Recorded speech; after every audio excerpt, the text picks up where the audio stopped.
Welcome back everyone. जोर का जोड़ में मीरब जीशान की तरफ से आपको एक बार फिर बहुत बहुत खुश आमदीद and again congratulations to Pakistan team, जिन्होंने आज का टेस्ट मैच जो है वो विन किया फाइनली, क्योंकि इससे पहले एक टेस्ट मैच हम लोग हार चुके थे इंग्लैंड के खिलाफ इन्हीं पिचेस पर। और टीम में कुछ चेंजिंग के साथ जब हम इसी पिच पर दोबारा आए तो जनाब सिचुएशन चेंज होने के साथ साथ उसको अंडरस्टैंड करने के साथ साथ हमने आज का मैच जो है वो फाइनली विन किया है। तो इस हवाले से गुफ्तगू करते हैं। मेरे साथ मौजूद हैं आप सबकी जान, क्रिकेट की शान, हाफिज इमरान। अस्सलाम वालेकुम हाफिज साहब, कैसे हैं? वालेकुम मेरा बहुत शुक्रिया हाफिज साहब, सबसे पहले तो आपको बहुत बहुत मुबारकबाद कि बहुत समझ लें कि एक ऐसी सिचुएशन जहां पर कल तक के से पहले जो है वो कोई खासी उम्मीद नहीं थी, लेकिन प्लेयर्स को चेंज किया गया, शामिल किया गया, एक मुश्किल फैसला किया गया और फाइनली जो है वो पाकिस्तान टीम ने प्रूव किया कि उन्होंने जनाब मैच विन कर लिया है। तो हाफिज साहब, ये प्लेयर ऑफ द मैच जो है वो साजिद को कंसिडर किया गया है और बांग्लादेश के खिलाफ वो नहीं थे। क्या कहना चाहेंगे साजिद की कारकर्दगी के ऊपर? देखिए, नोमान और साजिद दोनों बुनियादी तौर पर उनकी शानदार बॉलिंग की वजह से पाकिस्तान ने टेस्ट मैच जीता है। पाकिस्तान ने अगर तैयारियां टेस्ट मैच की आपको कैसे करनी चाहिए, तो वहां से लेकर टेस्ट मैच की आखिरी विकेट हासिल करने तक जो हिकमत अमली बनाई थी खिलाड़ी, उसके ऊपर अमल करने में कामयाब रहे। उसी पिच को दोबारा इस्तेमाल करना जो कि पहले टेस्ट मैच में इस्तेमाल हुई थी, उसका मकसद यही था कि आप अपने स्पिनर्स के लिए कुछ पिच में रखना चाहते हैं और उससे फ़ायदा उठाना चाहते हैं। स्पिन पिच बनाना एक अलग बात है, उससे फ़ायदा उठाना एक और बात है, क्योंकि उसी स्पिन पिच पर आपके बैटर्स ने भी रन्स करना होते हैं। तो पाकिस्तान ने 20 विकेटें लेना थी। उन 20 विकेटों को लेने के लिए जो ह्यूमन रिसोर्स था पाकिस्तान के पास, जो खिलाड़ी थे पाकिस्तान के पास, जिनको कभी फ़िटनेस की वजह से, कभी नापसंदीदगी की वजह से, कभी किसी खौफ की वजह से, या कभी किसी सिफारिश की वजह से, या खेल की कम समझबूझ की वजह से, या अपने मखसूस अंदाज में क्रिकेट को चलाने की जो सोच है, उस वजह से अगर आपने अपने बेहतरीन खिलाड़ियों को टीम से दूर रखा हुआ था, पाकिस्तान क्रिकेट से दूर रखा हुआ था, तो उसका नुकसान हुआ। तो ये इस टेस्ट मैच की तैयारियां जिस अंदाज में की गई थी वो एक मकसद के तहत की गई थी। ये खिलाड़ी जो पाकिस्तान ने तीनों स्पिनर्स को शामिल किया, उनको एक हिकमत अमली के तहत शामिल किया गया था, और वो उस हिकमत अमली के ऊपर आपको बाद में ये देखा कि खिलाड़ियों को जिस मकसद के लिए टीम में शामिल किया था वो उसके ऊपर पूरा उतरे। 44 माह के बाद पाकिस्तान ने अपने मैदानों पर कोई टेस्ट मैच जीता है। ये कोई मामूली वक्त नहीं होता। लगभग 3.25 बरस का वक्त गुजर गया इस बात को कि पाकिस्तान अपने मैदानों पर टेस्ट मैच नहीं जीता। और इस टेस्ट मैच की जीत ने पाकिस्तान में गुज़िश्ता 4 बरस में जिन लोगों ने पाकिस्तान में क्रिकेट के इंतज़ामात को चलाया है, ये बुनियादी तौर पर ये टेस्ट मैच उन सब के ख़िलाफ़, उन कोचेस के ख़िलाफ़, सिलेक्शन कमेटी अगर नहीं शामिल करती रही उन प्लेयर्स को, अगर उस तरीके से टेस्ट सीरीज़ को प्लान नहीं किया जाता रहा, तो वो coaches, selection committee, PCB officials जो सारे के सारे इन फैसलों में शामिल होते हैं, वो सब के ख़िलाफ़ ये टेस्ट मैच एक चार्जशीट है कि अगर आपके पास यासिर शाह मौजूद हैं, 2 साल से क्यों नहीं खेले? अगर साजिद आउट कर रहे हैं, अगर नुमान अली श्रीलंका में आउट कर सकते हैं, इंग्लैंड में आउट कर सकते हैं, इधर बांग्लादेश में आउट कर सकते हैं, तो स्पिन पिचेस पर पाकिस्तान में वो क्यों नहीं आउट कर सकते हैं? तो ये बुनियादी तौर पर चार्जशीट है उन लोगों के खिलाफ जिन्होंने अपनी गलत हिकमत अमली की बदौलत, उसकी वजह से पाकिस्तान क्रिकेट को इस नहज पर पहुंचाया कि हम 44 माह तक अपने मुल्क में कोई टेस्ट मैच नहीं जीत पाए हैं। ऐसा नहीं था कि जीत नहीं सकते थे। याद होगा लोगों को, हम ये कहते रहे यहाँ पर कि खिलाड़ियों को उनकी पोटेंशियल पर लेकर आएँ, खिलाड़ियों को उनकी पोटेंशियल पर लेके आए। ऐसा नहीं है कि बहुत तमाशा पाकिस्तान में है कि आप फौरी तौर पर कुछ नहीं कर सकते हैं। क्विक फिक्स है, ये क्विक फिक्स ही हुआ ना कि आपने फास्ट बॉलर्स को बाहर बिठाया, 2 स्पिनर्स जिनको आपने घर भिजवा दिया था उनको, ये क्विक फिक्स है ना। हाँ। तो आपके पास चीज़ें मौजूद हैं कि आप इन रिसोर्सेज के अंदर अपनी क्रिकेट को मौजूदा हालात में बेहतर कर सकते हैं, बेहतरी की तरफ लेकर जा सकते हैं, और फिर प्रोसेस शुरू कर सकते हैं नीचे से कि हमने किस तरह से इनके मुतबादिल खिलाड़ियों को सामने लेकर आना है। तो क्रेडिट दिया जाना चाहिए नोमान को, क्रेडिट साजिद खान को, उनको लाने वालों को, जो उनको लेके आए उनको, और जिन्होंने ये टेस्ट मैच इस तरीके से प्लान किया। इन सब चीज़ों को पाकिस्तान के क्रिकेटर्स ने उस हिकमत अमली को, उस मनसूबाबंदी पर अमल किया जिसको तैयार किया गया था। और वही टीम जो पाकिस्तान के खिलाफ पहले टेस्ट मैच में 823 रन बनाए थे 7 विकेटों के नुकसान पर, दूसरे टेस्ट मैच में दोनों इनिंग्स में वो पाकिस्तानी बॉलर्स के, पाकिस्तानी स्पिनर्स के आगे बेबस नजर आई। तो इंग्लिश क्रिकेटर्स को पाकिस्तान ने बेबस किया बुनियादी तौर पर, और इसका क्रेडिट दिया जाना चाहिए उन तमाम खिलाड़ियों को, पाकिस्तान की टीम को। पाकिस्तान 5 टेस्ट मैच हारा है, 3 आप हारे ऑस्ट्रेलिया से, 2 आप हारे बांग्लादेश। मतलब ये वो लोग हैं जिन्होंने बांग्लादेश के खिलाफ पाकिस्तान को टेस्ट मैच हरवा दिया। और शान मसूद को बैसियत कैप्टन खड़े हो जाना चाहिए। अब ये कोई तरीका नहीं है कि आप उधर की भी सुने, उसकी भी सुने, उसकी भी सुने। ये इतने अरसे से खेल रहा है, आपको प्रोएक्टिव होना पड़ेगा, आपको फैसले करना पड़ेंगे। अगर आपने भी फैसले नहीं करने हैं तो किसने करने हैं? आपने अपने दाएं बाएं सुनना है, लोगों को सुनना है। क्योंकि अगर पाकिस्तान टेस्ट मैचेस हारेगा तो जिनके मशवरे सुन रहे हैं शान मसूद, वो वहीं पर रहेंगे, शान घर जाएंगे। तो शान क्या ये चाहते हैं कि वो घर चले जाएं? अगर वो घर नहीं जाना चाहते हैं, पाकिस्तान के लिए क्रिकेट खेलना चाहते हैं, कप्तानी करना चाहते हैं पाकिस्तान की, तो उनको चाहिए कि खड़े हो जाएं, उनसे कहें भाईजान ये इस तरह से क्या। ये पहले नुमान अली अचानक आ गए हैं, किसी जगह पर सोए पड़े थे किसी जंगल में और वहाँ से उनको उठा कर लेके आए हैं। वो साजिद खान जो है किसी रेगिस्तान में उनका खैमा लगा हुआ था कि वो वहाँ पर मौजूद थे, किसी को पता नहीं था, और वहाँ से किसी को उन्होंने ख़त लिखा कि मैं साजिद खान हूँ, मैं रेगिस्तान में हूँ, मुझे यहाँ पे क्रिकेट खेलने का बहुत शौक है, कोई है नहीं तो मुझे ले जाएं पाकिस्तान। यहीं पर थे ना, तो उन लोगों को पकड़ना चाहिए ना जिन्होंने उनको मौका नहीं दिया। उस कप्तान को पकड़ना चाहिए, उस कोच को पकड़ना चाहिए, उस सिलेक्टर को पकड़ना चाहिए जिन्होंने इनको बावजूद इसके कि वो खेल सकते थे पाकिस्तान के लिए, अपने मैदानों पर तो टेस्ट मैचेस जीत सकते थे ना। इसी टीम के खिलाफ 3 टेस्ट मैचों की सीरीज पाकिस्तान 3-0 से हारा। क्यों हारा? खराब हिकमत अमली। आपने जिन कंडीशंस में इंग्लैंड, जो कंडीशंस इंग्लैंड को सूट करती हैं वही उनको खिला दी हैं, ठीक है, तो वही खिलाया, फिर आपको पिटाई हुई ना, इस मरतबा भी हुई, पिछली मरतबा भी हुई। तो किसका कसूर है? ये उन्हीं लोगों का कसूर है। अजहर साहब तो कहते हैं कि हमारे पास स्पिनर्स ही नहीं है, हम कैसे स्पिन पिच बना सकते हैं। मैं उन्हीं का कह रहा हूँ, इन्हीं लोगों का। ये वही है ना, इन्हीं की शान बात मानते हैं ना। इन्होंने 4 स्पिनर, इन्होंने 4 फास्ट बॉलर शामिल किए थे ना। इनसे पूछा जाए ना, ये तो इंटरव्यू होते हैं, वो तो नजर नहीं आते ना। ये इनका इंटरव्यू था। जब आप प्रेस कॉन्फ्रेंस में आते हैं ना, तो आप अपनी सलाहियत के बारे में बता रहे होते हैं कि मैं कितना अहल हूँ, कितना काबिल हूँ, कितना बासलाहियत हूँ। वो अगर उन्होंने ये कहा है कि पाकिस्तान में स्पिनर्स नहीं है, मेरा ख्याल है वो पाकिस्तान में नहीं है। स्पिनर्स तो थे, वो खुद नहीं थे पाकिस्तान में, ना जेसन पाकिस्तान में, ना गैरी पाकिस्तान में, ना अजहर पाकिस्तान में, ठीक है। तो कहाँ से ये स्पिनर्स कहाँ से आए हैं ना? नुमान कहाँ से आए हैं? अभी यासिर शाह भी खेल रहे हैं यहाँ पर, बिल्कुल अभी यासिर शाह भी खेल रहा है। इन्हीं के सामने उस्मान कादर ने रिटायरमेंट का ऐलान किया है। ये कहाँ पर बैठे हुए हैं, कहाँ सोए पड़े हुए हैं?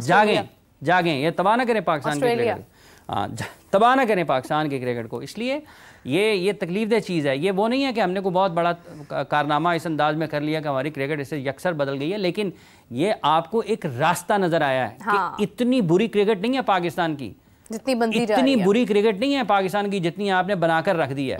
डेटा डेटा डेटा, कहाँ गया डेटा? डेटा आप बता। जब तक पाकिस्तान ने ये टेस्ट मैच नहीं जीता था, क्या डेटा ये लिख सकता था कि 44 महीने हो गए हैं पाकिस्तान को पहली फतह जो है वो अब मिलने वाली है? उसके बाद होना है। बिल्कुल ऐसे ही है। डेटा पाकिस्तान के कप्तान से 300 मील पीछे दूर होना चाहिए। बिल्कुल ऐसे ही। उसकी बहुत आखिर में बारी आती है भी ये समझने की बात है। उसके बहुत बाद में बारी आती है डेटा की। वो कप्तान ही क्या है जो डेटा के ऊपर इन्हिसार करे कि आप मुझे बताओ वहां पे क्या होता है। वही ये ऐसे होता नहीं।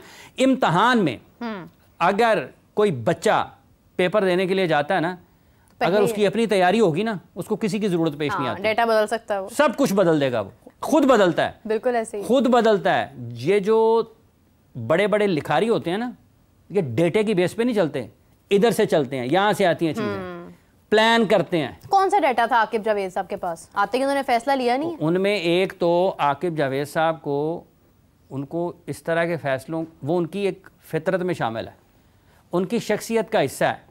उनको चूंकि लोगों के बुरा भला कहने से फ़र्क नहीं पड़ता, क्योंकि उन्होंने इतना बुरा भला कहा है लोगों ने 20-22 साल में, इतना बुरा भला उन्होंने लोगों से सुना है, उनको फ़र्क नहीं।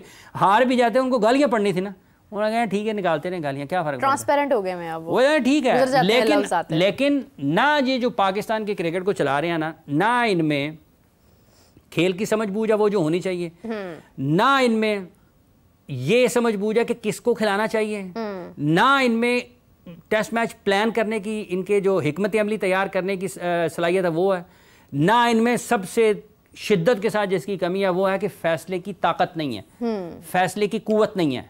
तो जब आपके पास फैसले की ताकत और कुव्वत नहीं होगी ना, आप आगे पीछे सैलाब आ रहा है ना, ठीक है, या आंधी आ रही है, तो आपने फौरी तौर पर फैसला करना होता है कि मैंने करना क्या है। आप वहाँ पर सोचते रहेंगे नहीं नहीं नहीं नहीं सैलाब आएगा, हो सकता है वो वहीं पर रुक जाए, पानी वहाँ पे रुक जाए आगे ना, हाँ तो उतनी देर में उसने आपका बंदोबस्त कर देना। तो ये तबाही वही हुई है ना। ये हाँ भाई क्या करें, डेटा वाले से पूछे वो क्या करें, ओ भाईजान आपने डेटा को बताना है, डेटा वाले ने हमेशा उलट बताया, और डेटा को आपने बताना है अब भाईजान इसके जरा स्टैट निकाल के लाए, मैंने इसको देखना ये क्या करता है। ये डेटे ने आगे, ये डेटा आगे कहते हैं जी शादाब खान को नंबर 4 पर खिलाएं, उसका नंबर 4 पर इम्पैक्ट आता है। तो ताड़े दे खुदा दा खौफ करो, नंबर 4 पर इम्पैक्ट आता है। पीएसएल में आता है। कादिर साहब आज काफ़ी तारीफ कर रहे थे, अभी वो नहीं है, मैं चाह रही थी कि वो भी आज शामिल होते, लेकिन खैर उनका ये कहना था कि अलीम डार साहब का होना बहुत इंपॉर्टेंट है। एक अंपायर जब खड़ा होता है वो सबको देख रहा होता है, उसका जायजा होता है, उसका विजन होता है, उसको पता होता है कौन कहाँ पर क्या परफॉर्मेंस दे। हर आने वाले को खुश आमदेद करें, जाने वाले को बुरा भला कहें, ये सबसे आसान काम है। जो आ जाए उसको अच्छा कहें। कादिर साहब को वैसे आप फ़ोन पर ले लें, अच्छा नहीं लगता कि उनकी गैर मौजूदगी में मैं उनके बारे में कोई बात करूं, लेकिन मेरा इसके बारे में सोच ज़रा मुख्तलिफ है। ठीक है, कोई काम नहीं है अलीम डार साहब का सिलेक्शन कमेटी में, ना हसन चीमा का कोई काम है सिलेक्शन कमेटी में, ये खालिस्तान क्रिकेटर्स की जॉब है। तो परफॉर्मेंस होगी तो अलीम डार कादिर साहब को ले लें फ़ोन पे, उनके कमेंट पे मैं उनकी अदम मौजूदगी में गुफ्तगू मुनासिब है। मेरे दोस्त हैं, हमारे साथी हैं, अच्छा नहीं लगता कि वो उनकी अदम मौजूदगी में उनके बारे में कमेंट करो ना। मेरा ख्याल उन्होंने आज कहा ना, मैंने तो इससे पहले ही आपसे कहा, जिस दिन अनाउंस हुई थी सिलेक्शन कमेटी, जो उनका काम है उनसे वो लेना चाहिए। जो उनका काम है उनसे वो अगर हम ले सकते हैं कॉल पर तो मैं चाहती हूँ कि हम ले लें। और इसी के साथ एक और चीज़, हाफिज़ साहब आपने इससे पहले एक बात कही थी जिसके ऊपर मैंने बड़ा सोचा था, बड़ा गौर से मैंने इस बात पर मतलब गौर किया था। तो वो ये थी कि जाहिद महमूद की आपने विकेट्स जब काउंट करवाई तो आपने उस टाइम ये बात कही थी कि जनाब जाहिद महमूद की इतनी विकेट्स हैं, इकॉनमी ये है, दिस एंड दैट। तो उसके बाद जाहिद महमूद जो है वो कहाँ स्टैंड करता है, तो ये आप इसका एनालिसिस करें कि वो विकेट्स किस तरह से ली गई हैं और वो क्या सिचुएशन थी जहाँ पर विकेट्स ली गई हैं। उस बात का सारा जवाब हमें इस टेस्ट मैच में पता चल गया।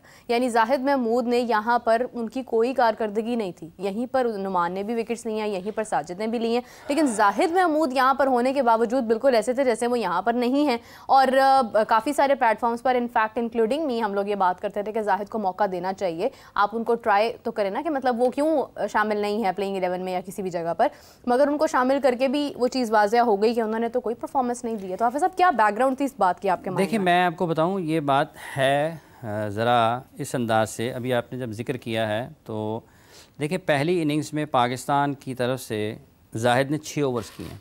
कितने? 6 ओवर्स किए हैं। और उसी इनिंग्स में 28 ओवर्स नुमान अली ने किए हैं और 26.2 ओवर्स साजिद ने किए हैं। तो ये 54.2 ओवर्स बनते हैं। 3 स्पिनर्स हैं पाकिस्तान के, जिनमें से 54 ओवर्स 2 ने किए हैं और 1 ने 6 किए हैं। तो ये बहुत बड़ा फ़र्क है, लगभग 48 ओवर्स का फ़र्क है।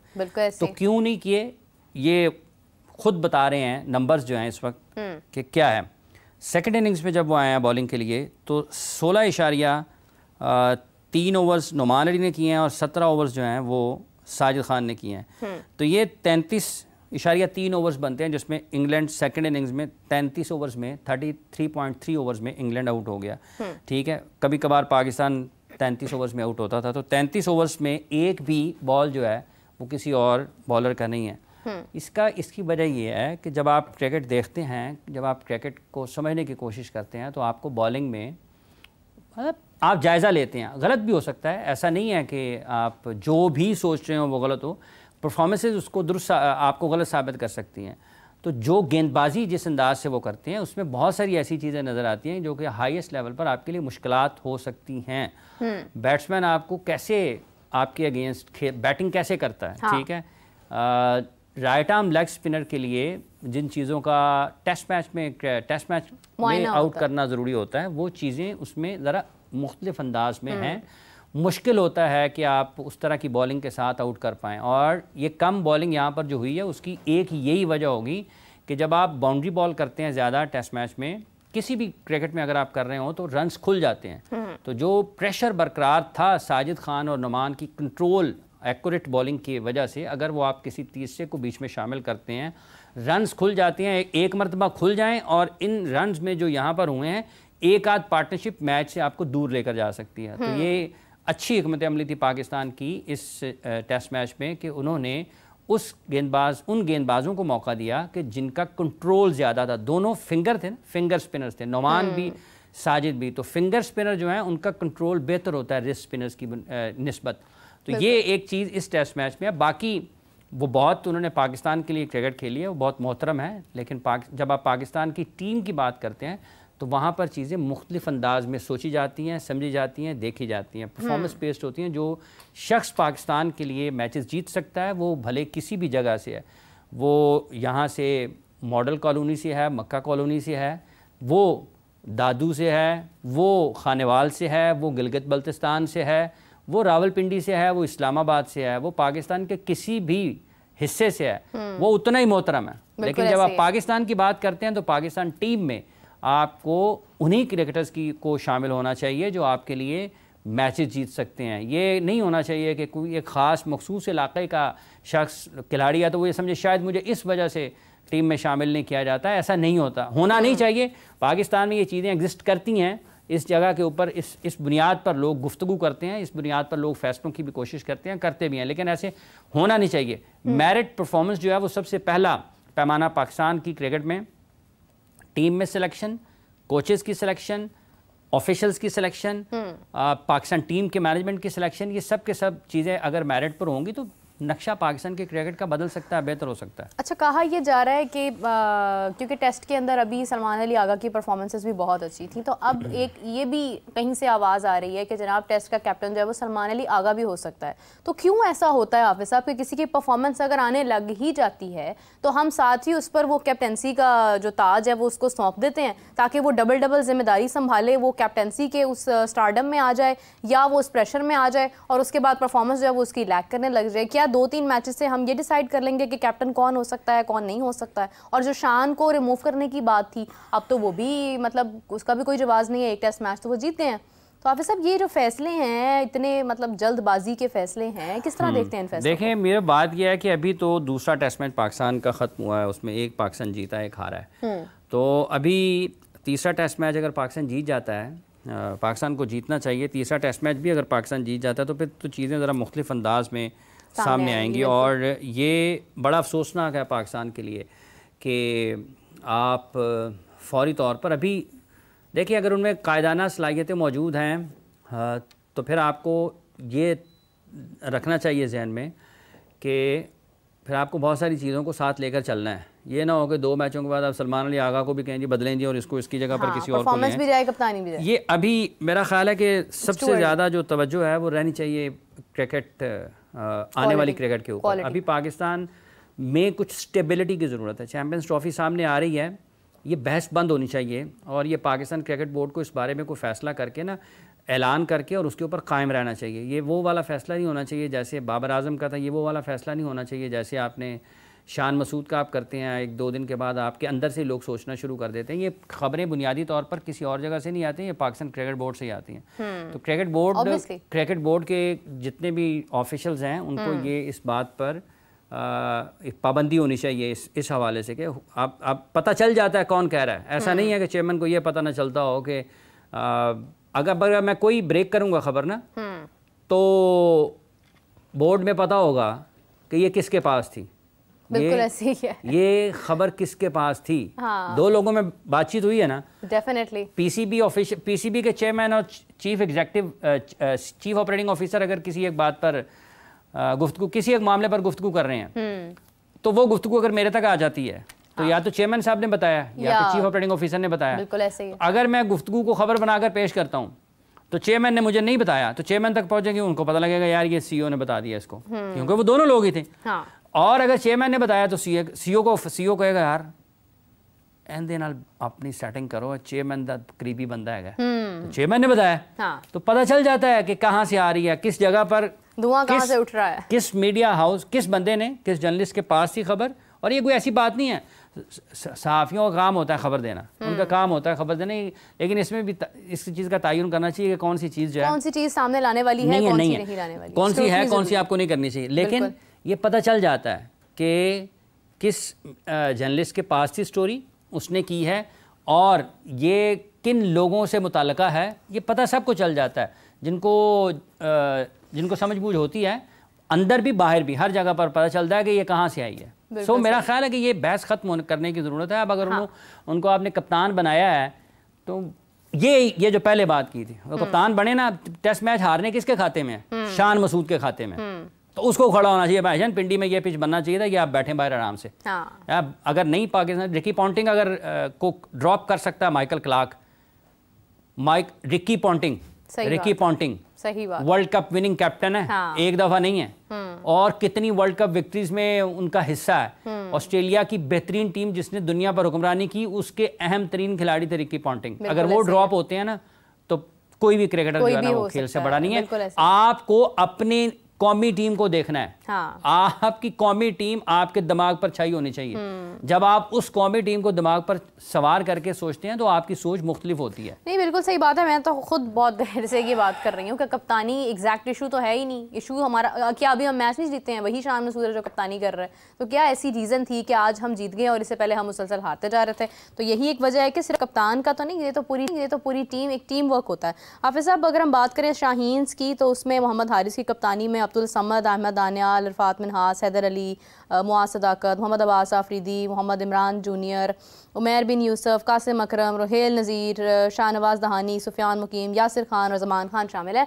और इसकी कप्तानी मोहम्मद हारिस कर रहे हैं। और मोहम्मद हारिस ने रिसेंटली एक बयान दिया है कि मैंने अपनी टीम के अंदर इंडिया का नाम लेना सख्ती से मना कर दिया। कल पाकिस्तान का मैच है, ये हमने पहले भी कहा था, ये हाँ। कल पाकिस्तान इंडिया का मैच भी है ना, तो अब देखना ये है कि इंडिया का नाम ना लेने का कितना असर होता है। ये गैर ज़रूरी चीज़ें हैं। अब सब कप्तान को वैसे ये सूटेबल है कि वो ऐसी गुफ्तगू करे? और गैर ज़रूरी चीज़ें हैं। ये जब उन्होंने प्रेस कॉन्फ्रेंस की थी, मेरा ख्याल उससे अगले दिन जब हमने इसका जिक्र किया था, हाँ। पाकिस्तान कल बढ़ रहा है मैच की तरफ, ठीक है। तो पाकिस्तान अब देखिएगा कि कल इंडिया की तरफ से कितने ऐसे खिलाड़ी हैं जो इंटरनेशनल क्रिकेट खेले हुए हैं और उनकी ए टीम का हिस्सा है। पाकिस्तान की टीम में कितने ऐसे खिलाड़ी हैं कि जो इंटरनेशनल क्रिकेट खेले हुए हैं और पाकिस्तान की टीम का हिस्सा है। और पाकिस्तान की इससे पहले एशिया कप में जो टीम गई थी, इमर्जिंग एशिया कप में, उसमें से कितने खिलाड़ी इस टीम का हिस्सा हैं और कितने नहीं हैं। वहाँ पर लोग तैयब ताहिर के बारे में पूछ रहे हैं कि यार वो तो बड़ा अच्छा प्लेयर था, पिछली मरतबा आया था फाइनल में, उसने 100 किया था, यहाँ पर क्यों नहीं आया? ठीक है। मोहम्मद हारिस साहब को बेस्ट ऑफ लक सबसे पहले कर, क्योंकि कल पाकिस्तान इंडिया के खिलाफ मैच खेल रहा है, पाकिस्तान मैच जीते तो सबसे अच्छा यही होगा, क्योंकि पाकिस्तान को मैच जीतना चाहिए। लेकिन ये जो गैर ज़रूरी गुफ्तगू है ना, गैर ज़रूरी गुफ्तगू जिसमें आपको कोई वो नज़र नहीं आती है, मतलब गैलरी वाली बातें करने की ज़रूरत नहीं है। हाँ। कप्तान, कोच, टीम मैनेजमेंट जो है, इनकी तरफ से खालिस्तन वो गुफ्तगू सामने आनी चाहिए जिसका बराह रास्त खेल से ताल्लुक़ होता है। बराह रास्त खेल से, आपकी हिकमत अमली के साथ, आपकी हाँ। मनसूबाबंदी के साथ, आपकी प्री मैच जो तैयारियां हैं उस पर अगर आप कुछ बात करना चाहें, आप मैच में पोस्ट मैच जब आप आते हैं तो आप पोस्ट मैच के बारे में बात करें कि हमारे से क्या गलती हुई, प्लान हमारा क्या था, हम उसको क्यों एग्जीक्यूट नहीं कर पाए, आपसे मैच छीन कर ले गए, अच्छा खेल कर आप उनकी तारीफ कर दें कि इस मोमेंट पर हमारे पास मौका था लेकिन उन्होंने अच्छा खेल लिया। हाँ। हम उसको नहीं रोक सके, ऐसा होता है ना, आप नहीं रोक पाते। ठीक है, तो ये चीज़ें हैं जिनको उनको बात करनी चाहिए। और जितना उन पर कप्तानी के हवाले से पाकिस्तान क्रिकेट बोर्ड एतमाद कर रहा है, मतलब जिस तरह सायम अयूब बहुत लकी हैं कि उनको बहुत चांसेस मिले हैं, इसी तरह से हारिस भी बहुत लकी हैं जितने उनको चांसेस मिले हैं। मैं अभी एक तस्वीर ढूंढ रहा था, मुझे नज़र नहीं आ रही, अलीम डार साहब की ना कोई 15 साल 16 साल पुरानी तस्वीर है। अच्छा। वो मैं निकाल रहा था कि शायद निकल आती तो मैं तैयब को भेज देता और तैयब साहब वो लोगों को दिखाते। इसलिए मैं फिर ये कहता हूँ कि अलीम भाई के साथ मेरी बड़ी पुरानी दोस्ती है, मोहब्बत और एहतराम का और इज़्ज़त का रिश्ता है, लेकिन सिलेक्शन कमेटी में उनको नहीं आना चाहिए था। अंपायर्स की ज़रूरत है पाकिस्तान को, वो उसमें पाकिस्तान के लिए काम करते तो ज़्यादा बेहतर होता। वो बहुत अच्छा था, वो बहुत अच्छा था, लेकिन अब ठीक है। हाफिज़ साहब, आप देखें कि हमें इस वक्त डोमेस्टिक में कितनी ज़्यादा ज़रूरत है कि हमारा अंपायरिंग का मेयार इतना बेहतर हो और फैसले लेने वाले अंपायर्स हों जो कि एग्जैक्टली हमारे प्लेयर्स को तैयार करके सामने लेकर आएँ। आप देखें कि अब जाहिद महमूद की अगर हम बात करते हैं, आप उनकी विकेट्स वहाँ पर तो उन्होंने ले ली है, यहाँ पर उन्होंने क्या किया, उस्मान सलाहुद्दीन के रन्स बहुत ज़्यादा हैं डोमेस्टिक में, फर्स्ट क्लास में उनकी बड़ी परफॉर्मेंसेस हैं। अच्छा, ये देखें, ये जैसे आपने उस्मान का नाम लिया, हाँ, ये उस्मान भी किसी रेगिस्तान में तो खैमा लगा के नहीं बैठे हुए थे ना। अब हम कहते हैं ना कि पाकिस्तान की क्रिकेट ख़राब हो गई, प्लेयर्स वही 10,000 रन जिसने फर्स्ट क्लास क्रिकेट में किए हैं, आप उसको अगर मौका नहीं देंगे तो उसके 10,000 रन ज़ाया हो गए। वो उसने उसमें से कुछ हज़ार ऐड करने हैं पाकिस्तान की टीम के लिए इंटरनेशनल क्रिकेट में, टेस्ट क्रिकेट में खेलते हुए, तो वो वक्त आपको मिलेगा उसकी जगह पर पाकिस्तान की टीम के लिए बल्लेबाज तैयार करने का। ये नुमान और साजिद अगर इन कंडीशंस में आपके लिए मैचेस जीत सकते हैं, या बाहर अब अगर आप बांग्लादेश जा रहे हैं, आप श्रीलंका जा रहे हैं, ये जो है, या वेस्ट इंडीज जा रहे हैं, तो यहाँ पर आपके लिए टेस्ट मैचेस जीत सकते हैं ना। तो आप इनको साथ रखते हैं और इनके साथ और लोगों को तैयार करें। वो फैसल हैं, सुफियान हैं, मुबस्सर हैं, मेहरान हैं, जितने भी स्पिनर्स हैं, तो आपको 2-3 साल का वक्त मिलेगा कि आप उनको तैयार करेंगे, ये वापस क्रिकेट छोड़ रहे होंगे, उनकी जगह पर ये जा रहे होंगे, तो जब वो आ रहे होंगे ऊपर, उनके नीचे आप और एज ग्रुप में लोगों को तैयार कर रहे होंगे। तो ये एक साइकिल है। हाँ। अगर वो साइकिल लोगों को नहीं चलानी आती तो फिर उसमें हमारा क्या कसूर है? ये इसीलिए सत्यानाश हुआ है। नहीं, बिल्कुल सही बात है। मैं यही बात कर रही थी कि मतलब आपको फिर ज़रूरत है ना कि आप उनको इस्तेमाल करना भी तो आपने ही है। खैर हाफिज़ साहब, अंपायरिंग की भी अगर हम बात करते हैं, आप देखें कि इतने सारे रिकॉर्ड्स होते हैं लोगों के, इतने सारे रन्स होते हैं, विकेट्स होती हैं, लेकिन जब वो इंटरनेशनल सतह पर आते हैं तो वहाँ पर उनसे कुछ भी नहीं होता है। तो फिर अंपायरिंग की भी तो ज़रूरत है ना, ये देखने की ज़रूरत है कि अगर किसी के रन्स हैं या किसी की विकेट्स हैं तो वो किस लेवल पर ली गई हैं, वहाँ पर अंपायर कौन था। यहाँ पर तो सुनने में आया कि प्लेयर्स जो हैं वो जनाब स्क्रैच करते हैं बॉल को, और डोमेस्टिक में उनकी आदत एक बन जाती है, अंपायर्स उनको टोकते हैं लेकिन वो उनको रिप्लेस नहीं करते हैं, रिमूव नहीं करते हैं, कोई स्ट्रिक्ट एक्शन नहीं लेते हैं, वही आते हैं, उनकी पक्की हो जाती हैं, कल को जब वो इंटरनेशनल सतह पर जाते हैं तो वो खेल नहीं पाते। देखिए बात यह है कि अगर ये तो ज़रा मुश्किल है कि अगर कोई बॉल को छेड़ता है तो मुखालिफ, और वो अंपायर को बताता है, और मुखालिफ टीम का जो खिलाड़ी है जिसके खिलाफ जो बैटिंग कर रहे हैं ना, हाँ। अगर उनको ये पता चलता है कि बॉल के साथ छेड़खानी हो रही है, इस पे तो खासी सख्ती होनी चाहिए। ठीक है। और ऐसा मेरा नहीं ख्याल कि बहुत आसान होगा कि बैट्समैन किसी को बॉल छेड़ने दे, और बॉल तो ओवर के बाद अंपायर के पास चला जाता है। तो अगर कोई कर रहा है और जो बैटिंग कर रहा होता है उसको अचानक अगर बॉल घूमना शुरू हो जाए तो उसको पता चल जाता है कि कुछ हो रहा है, तो वो फौरी तौर पर पकड़ कर भी सकता है। ये और चीज़ है, लेकिन जो अंपायरिंग का मयार है वो ज़रा मुख्तलिफ चीज़ है कि आपकी जो डिसीजन मेकिंग है वो उसमें आप कैसे हैं, आप किस प्रोसेस के ज़रिए वहाँ पर पहुँचे हैं। अगर आपको डोमेस्टिक मैचेस मिलते हैं, आपको फ़र्स्ट क्लास के मैचेस मिल गए हैं, आपको नेशनल T20 के मैचेस जो टेलीविज़न पर आते हैं, चैम्पियंस कप के मैचेस मिल गए जो आपको टेलीविज़न पर आते हैं, या काज़म ट्रॉफ़ी का फ़ाइनल आपको मिल गया जो आता है टेलीविज़न पर आता है, PSL में आपको आ गए हैं, तो ये तो एक प्रोसेस के ज़रिए अंपायर्स जो हैं उनके लाने की ज़रूरत है। और अगर मेरिट पर लगाएं नीचे लोगों को, आप उनको एक पूरा निज़ाम है ना, जैसे आप क्रिकेट कराते हैं, अंडर 19 की कराते हैं, 16 की कराते हैं, A टीम की कराते हैं, आप वुमेन क्रिकेट कराते हैं, आपकी फ़र्स्ट क्लास क्रिकेट है, फिर आपकी लोकल इंटरनेशनल क्रिकेट आप होस्ट करते हैं, फिर आप PSL कराते हैं। तो एक प्रोसेस है, उसमें जिस शोबे में ज़्यादा महारत रखता है उसका उस शोबे में इस्तेमाल ज़्यादा बेहतर अंदाज में किया जाना चाहिए। DRS पाकिस्तान बुरा लेता है, इस पर लेक्चर्स की ज़रूरत है। तसलसल के साथ आप कुछ ना कुछ क्रिएट करते हैं ना, आप कैसे जज करेंगे, आपने टाइमली कैसे करना है रिस्पॉन्ड DRS के ऊपर। तो ये साइंस है ना, इसके ऊपर बिठाकर खिलाड़ियों की इस शोबे में तरबियत की ज़रूरत है। अगर आप अच्छा रिव्यू लेंगे तो उसका पाकिस्तान को फ़ायदा है, अच्छा रिव्यू नहीं लेंगे तो पाकिस्तान को नुकसान है। तो ये अगर आपने 2 रिव्यू हैं आपके और आपने ज़ाया कर दिए हैं और आखिर में मैच फंस गया है, अब वो आउट है लेकिन आपके पास रिव्यू नहीं है, तो क्या करेंगे? ज़ाया हो गया, तो जो फ़ायदा दूसरी टीम ले जाएगी तो नुकसान होगा ना। तो ये वो चीज़ें हैं जो अंपायरिंग के साथ साथ कि अंपायर्स को आपने कैसे तरबियत उनकी करनी है, और आपने अंपायरिंग की जो मुख्तलिफ चीज़ें हैं जो कि बराह रास्त क्रिकेट मैच में जुड़ी होती हैं, जैसे ये DRS है, आपने इसमें अपने प्लेयर्स की स्किल को कैसे डेवलप करना है, विकेट कीपर को, बॉलर को, जो आपके पास खड़े होते हैं फील्डर्स जिनको ज़रा बेहतर नज़र आ रहा होता है, उन्होंने किन किन चीज़ों को देखना है। तो ये करने का काम था ना अलीम डार साहब का, उसको पाकिस्तान क्रिकेट बोर्ड उनके खिदमात हासिल करना चाहता था, तो वो इस सिलसिले में उनके खिदमात हासिल करते हैं जो जिसमें उनकी महारत है, और वो ज़्यादा बेहतर था। बहरहाल ठीक है, अब वो आ गए हैं, फैसले होंगे तो देखा जाएगा। बुनियादी तौर पर तो जब तक सिलेक्शन कमेटी में आकिब साहब हैं तो वो तो ज़्यादा जो है ना सुनते तो वो हैं, इसमें तो कोई शक नहीं है, लेकिन जो ज़्यादातर फैसले होंगे वो उधर रुझान होगा। हाँ, एटलीस्ट मतलब ये है कि आपको कोई कन्फ्यूजन नहीं होगी, आपको अंदाजा होगा कि ये सोच समझ कर लिए गए फैसले हैं। हाफिज़ साहब, इसी के ये जो हमारा रावलपिंडी का टेस्ट मैच रह गया, इसके फ़ौरन बाद हमारा ऑस्ट्रेलिया टेस्ट मैच है, और इसके ऊपर भी खासी नज़रें हैं लोगों की, क्योंकि हमारा अभी कोई कप्तान भी ODI का या T20 का अभी तक अनाउंस नहीं हुआ है। तो हाफिज़ साहब, जितना आप जानते हैं आकिब जावेद साहब को, या जितना उनकी एक नेचर को, उनके सिलेक्शन के लेवल को हम भी अभी तक समझ चुके हैं, तो क्या महसूस हो रहा है, क्या ऑस्ट्रेलिया सीरीज़ में भी इसी स्क्वाड के साथ आगे जाया जा सकता है, हसनैन को शामिल किया जा सकता है? देखिए डिपेंड करता है कि आप कहाँ जा रहे हैं, आप कहाँ जा रहे हैं, वहाँ पर कंडीशंस क्या हैं। जाहिर सी बात है 3 स्पिनर्स के साथ पाकिस्तान ऑस्ट्रेलिया में नहीं खेल सकता। हाँ। लेकिन जहाँ तक ताल्लुक़ अहमद दानियाल का है, यानी पहले भी जिक्र किया है जब वो चैम्पियंस कप खेल रहे थे, पाकिस्तान क्रिकेट बोर्ड को उन पर निगाह रखनी चाहिए, क्योंकि वो फर्स्ट क्लास भी खेले हैं, तेज़ हैं, रिवर्स वगैरह भी उनका होता है, पेस अच्छी 145 के ऊपर 140-50 के दरमियान में घूमते हैं, इम्प्रूव हो सकती है। हसनैन बड़े अच्छे रिदम में थे। तो आप तैयार करें अपने फास्ट बॉलर्स को जो कि रेड बॉल क्रिकेट के लिए हों, उनको उतने पैसे दें जितने वो साल भर में बाकी तमाम कमाते हैं, उनको उतने पैसे दें कि वो रेड बॉल के स्पेशलिस्ट हैं।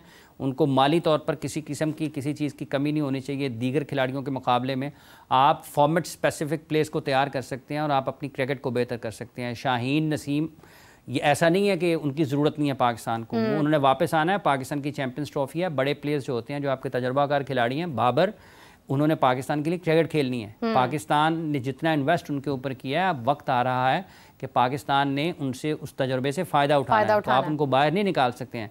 आपने ये प्लान करना है कि किस से हमने कितना काम किस जगह पर लेना है, और किसी में कोई उसमें ये तकसीम नहीं होनी चाहिए, या वो नहीं होना चाहिए कि आप किसी के साथ गैर ज़रूरी तौर पर किसी की हमायत करें, किसी को बेजा किसी पर तनकीद करें और उसको साइड पर करें। आपको उसके टैलेंट की बेस के ऊपर फैसले करने हैं, परफॉर्मेंस की बेस के ऊपर फैसले करने हैं। और आप ये समझ होनी चाहिए कि आप हसनैन को, दानियाल को, अगर आप उनको रेड बॉल क्रिकेट के लिए देख रहे हैं तो उनसे बैठे उनके भाईजान, पैसों की बात नहीं है।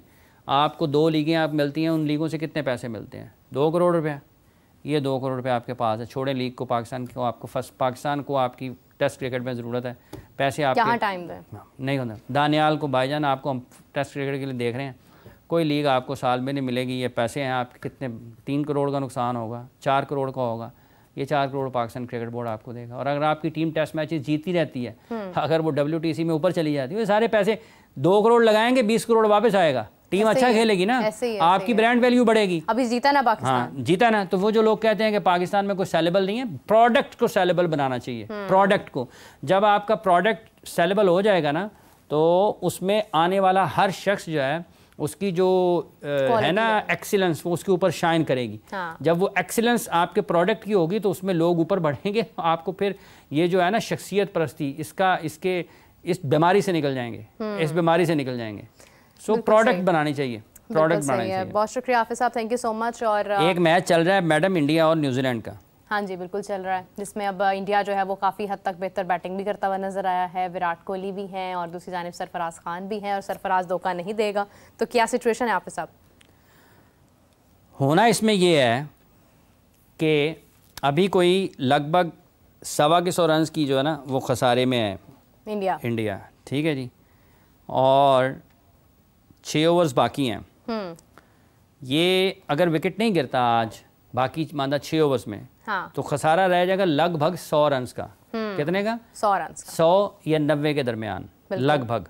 बाकी 6 ओवर्स में ये 25-30 रन हो सकते हैं अगर विकेट नहीं गिरता। और अगर कल विकेट नहीं गिरता तो इंडिया 2-2.5 सेशन खेल जाता है कल, 2-2.5 सेशन, या आप कह लें कि अगर विकेट नहीं गिरते तो पूरा दिन खेल जाते हैं। तो ये टेस्ट मैच का नतीजा वो होगा जो लोग तवक्को नहीं कर रहे होंगे। अरे क्या बात है, और वो टेस्ट मैच का नतीजा मुख्तलिफ हो सकता है। वो टीम जो कि 50 से कम रन पर आउट हुई, वो टेस्ट मैच जीतने की तरफ जा सकती है। इसका इन्हिसार इस बात पर है कि आज दिन के अख्ताम तक कोई विकेट नहीं गिरता, और कल इंडिया चूँकि अब उन्होंने काउंटर अटैक किया बहुत शानदार अंदाज में, 40 पर 46 पर आउट होने के बाद 400 रन खाए। 400 रन खाने के बाद 2 विकेटें गंवाई। 2 विकेटें गंवाने के बाद जो इस वक्त पार्टनरशिप लगी है सरफराज खान और विराट कोहली की, और लगभग 5 के रन रेट के साथ उन्होंने बैटिंग की है, बावजूद इसके कि कोई 350 रन खसारे में थे, 350 के रन करीब खसारे में थे। उसके बावजूद जिस इंटेंट के साथ उन्होंने बैटिंग की है और जिस कंट्रोल के साथ बैटिंग की है, मतलब कोई खौफ नहीं था, कोई दबाव नहीं था। तो ये एक सिनेरियो है जो हो सकता है। एक सिनेरियो ये है, अगर अब चूंकि वो उस कुछ ओवर्स और बैटिंग करेंगे तो वो इनिंग्स डिफीट से निकल जाएंगे। अब जिस तरह की ये सूरत हाल है, 2 सेशन अगर वो खेल जाते हैं ना, 2 सेशन मिनिमम है आज विकेट ना गिरने के बाद, तो टेस्ट मैच बहुत दिलचस्प होगा। और अगर वो सारा दिन, वैसे अगर वो 2 सेशन खेल जाते हैं ना, तो तीसरे सेशन के दरमियान में या उसके कुछ बाद तक मेरा ख्याल है कि अगर आउट नहीं होते तो वो डिक्लेयर करने की तरफ जाएंगे और फिर न्यूजीलैंड को लॉलीपॉप देंगे कि लॉलीपॉप ने जो हमें दिया था, हाँ, चेस करें। तो जब वो चेस की तरफ जाएंगे तो टेस्ट मैच का रुख किसी और तरफ हो, और फिर इंडिया उसको उस मैच को नतीजा खेज बनाने के लिए कोशिश करेगा, जो कि जैसे उन्होंने बांग्लादेश किया था। राचिन रविंद्रा बहुत अच्छा खेले, और राचिन रविंद्रा जिस नंबर पर खेलें, ये होती है प्लानिंग। क्या होती है जी? प्लानिंग। ये होती है प्लानिंग। राचिन रविंद्रा ने इस टेस्ट मैच में जो बैटिंग की है, हाँ, मेरा ख्याल है 5वें या 6ठे नंबर पर आए, 5वें या 6ठे नंबर पर। सेकंड इनिंग्स 100, पहले इनिंग्स में 100 किया, 1 2 3 4, ठीक है जी। चौथे नंबर पर 134 85 समथिंग का उनका स्ट्राइक रेट है। टीम सऊदी ने 65 कर दिए। जहाँ टीम सऊदी 65 करेंगे, वहाँ पर ये टेस्ट मैच जो है उसमें इंडिया ने जो बाउंस बैक किया है, ये बहरहाल काबिल तारीफ़ है। बिल्कुल सही बात है। मुश्किल सूरत हाल थी और हाफिज़ साहब ने बहुत ही खूबसूरत अंदाज में सारा जो एक पस मंज़र था मैच का, जो पहले हुआ और जो आगे होना है, उसको बयान किया है। सो लेट्स सी कि एक तरफ तो इंडिया और न्यूजीलैंड का टेस्ट मैच है जहां पर इंडिया ने बाउंस बैक करना है, दूसरी जाने पाकिस्तान और इंग्लैंड का टेस्ट मैच है जहां पर पाकिस्तान ने अपने विनिंग मोमेंटम को कायम रखते हुए अगला टेस्ट मैच भी जीतना है। तो बहुत सारे आई बॉल जो हैं वो इस वक्त क्रिकेट के ऊपर हैं और बहुत सारे इंटरेस्टिंग रिजल्ट्स भी सामने आने वाले हैं। इसी के साथ मुझे और हाफिज़ साहब को इजाज़त दीजिए। हाफिज़ साहब आपका बहुत शुक्रिया, थैंक यू सो मच। हाफिज़ साहब और मैं आपसे इजाज़त चाहते हैं, आपसे मुलाकात होगी कल, तब तक के लिए टेक केयर, बाय बाय।